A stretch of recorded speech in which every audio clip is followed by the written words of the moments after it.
Hey everybody, thanks for watching Be Better Golf. This is a back nine vlog. I like doing these back nine vlogs because 9 holes just seems like it cuts together for the perfect amount of time. So let's do it. This is Hugo. Hugo is a pro golfer from Long Beach area, aspiring to play on the mini tours around in this area. He's been playing tour and some other events. And this is me.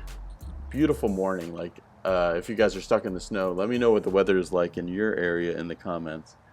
Here, this day, I think it was like 58 or something, or 61 this morning. And this is 6:30 in the morning or something. So into the sun a little bit. Real beautiful day. And yeah, this is my new driver, and also using that move that you guys saw in that, tricking your brain into a good impact position with the driver. That was an awesome drive. One of my best drives of the day, right off the bat, right down the middle of this par 5. It's like 560 or 550 from there, and then an awesome 3-wood. Yeah, it was a good draw around that, shaped with the hole like I wanted it to. Made it to, I had about a 30 or 40 yard pitch from the upslope here, and that felt great. I was really happy with that one, because those have been difficult shots for me to hit, especially in the wintertime when the grass gets wet and kind of uneven, and so the ball can either sit down or sit up. You get real challenging. So this is for birdie. You can see the greens haven't been cut yet. Blasted it by a little bit, so I'll have that left for my par. After Hugo putts, I think Hugo has that for par and makes it. So this is for my par. That was a good putt.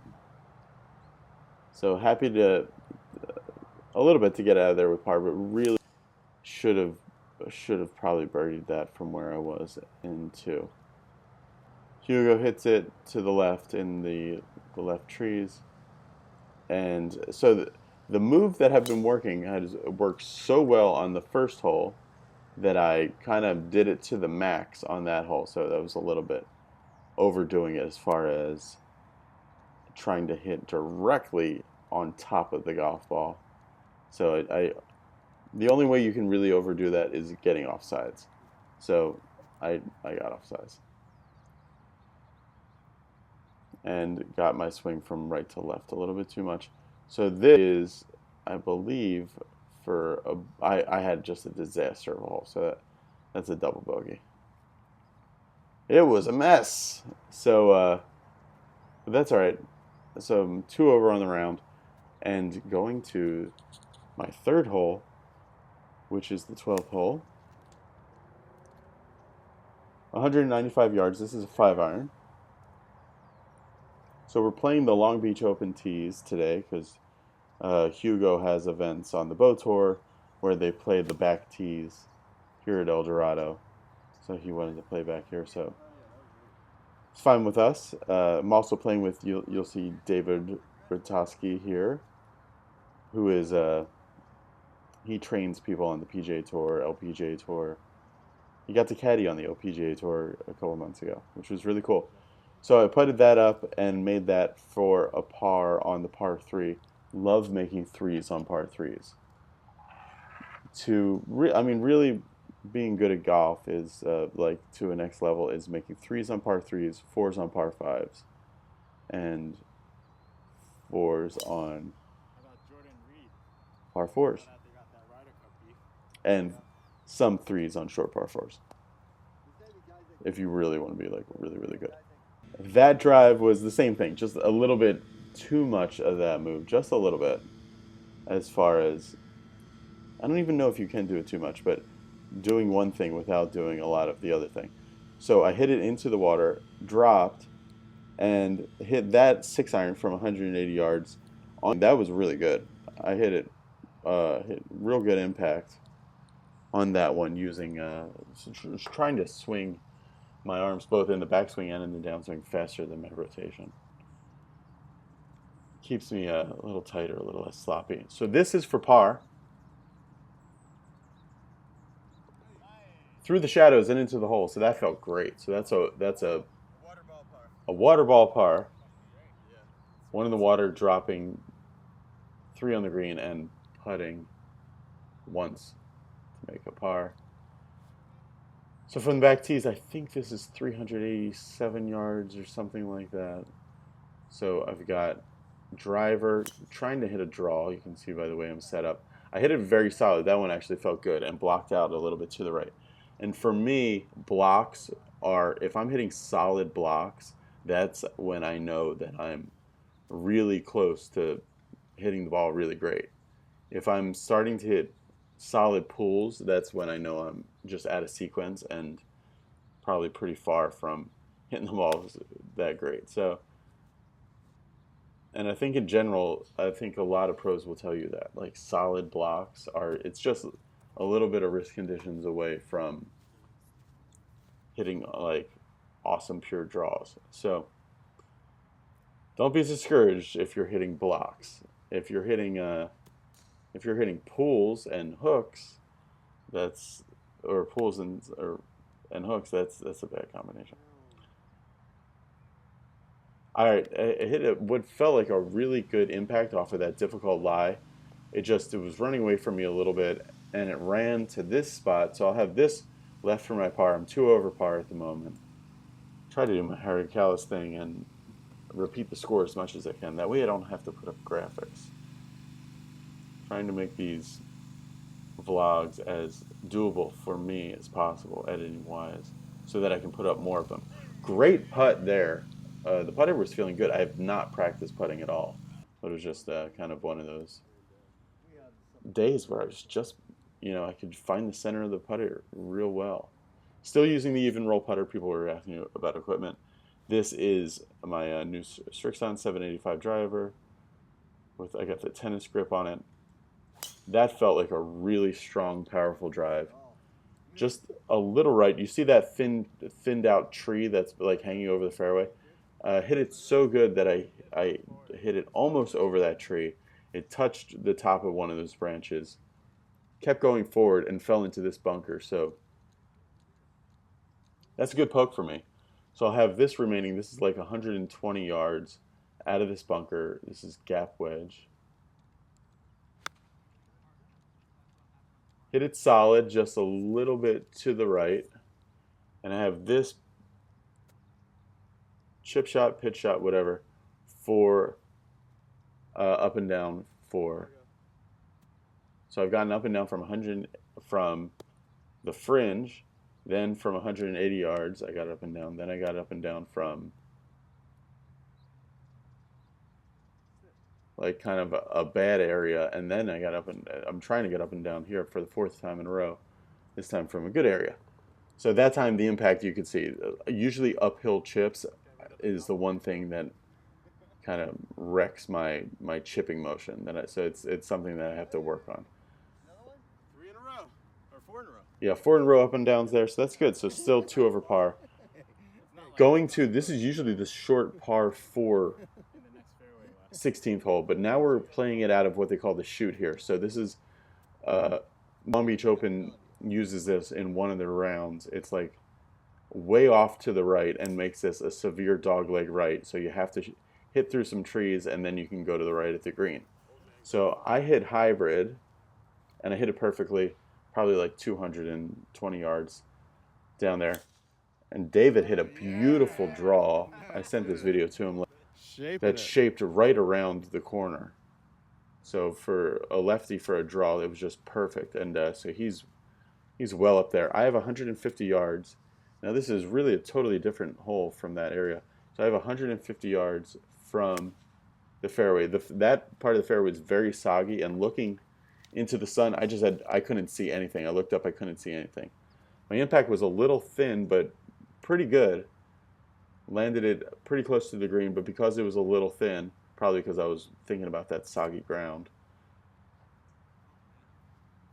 I hit it just a little bit too far and then misjudged the speed. My speed control recently with putting has been great. So it's really, I have to play that stopwatch time game to get my speed control back, but it's been pretty good recently. So I'm 2 over at the moment. This is stay 2 over on the 16th hole. A little bit more jabby there, and I got some more putt left here. But made that for bogey to go 3 over for the 9. All right, good luck to you. All right, I'm saying good luck to Hugo and It's all fun and games until saying good luck to Hugo and David, because this is going to be a cash closest to the pin challenge.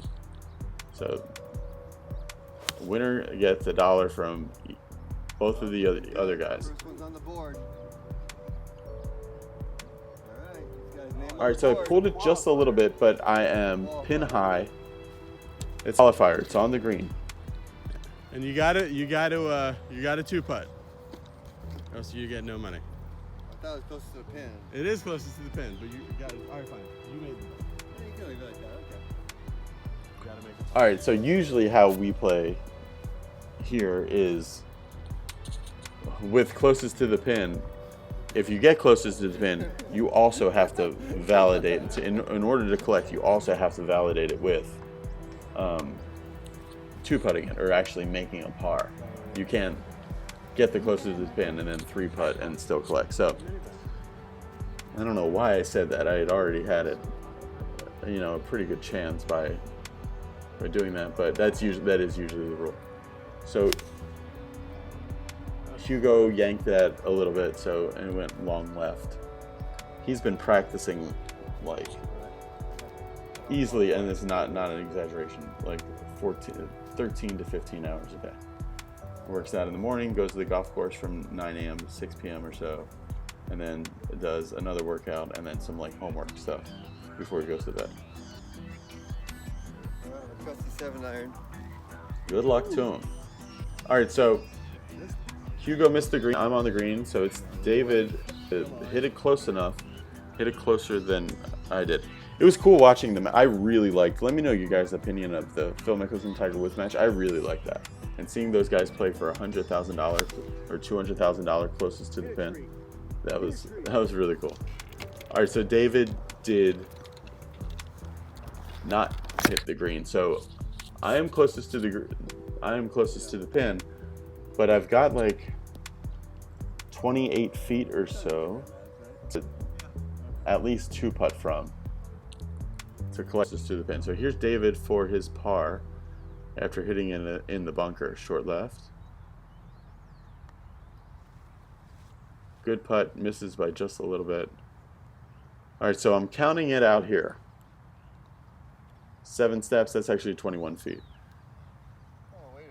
So I'm going to, now, you'll hear me, usually what I'll do is I'll make a pass and I'll really try to think about how long it's going to take to roll.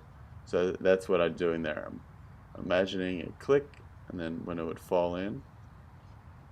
And you can see my time was pretty accurate from when I clicked it to when it would have fell in. But this is not that easy of a putt. I hit it a little too firm and on the high side. So now I have a downhill, probably like a 2-foot 9-inch putt or something like that. So for $2, and $2 won is equal to a lot more money earned. All right, so I got that one. That was fun. Good doing business with you. So then to get his money back, David and I were going to do a long drive contest on the 18th hole. So I was going to try to air this one out pretty well. So I've noticed with this new thing that I'm doing with my driver, as far as hitting on top of the ball and kind of ulnar deviation to the right, starting the ball what feels like to the right. The more I do those things, the straighter I hit it, and that one was hit hard, so it was good. Oh, that's gonna be. I have been having an issue hitting the absolute sweet spot of the driver, but they've been real solid, just a little more outside, a little more spread around the face than I would like them to be. Hugo's had the same miss all day. He had done a real difficult workout the night before. It was a little stiff, he had said. So here's David is going to make his kettlebell kind of swing, his very muscular swing. And usually when he swings out of his shoes, it's a hook. So I won. So that was that. So now I have 205. Well, it'd be like 205 to the center, to the front, to the center of the green, but the flag is blue and all the way on the right, so it's kind of like a sucker pin, really, to go at it. So I'm going to aim for the left fringe, and then I'll try to use my short game to get up and down for birdie. Hit a beautiful hybrid shot. I hit this hybrid like so well, so often that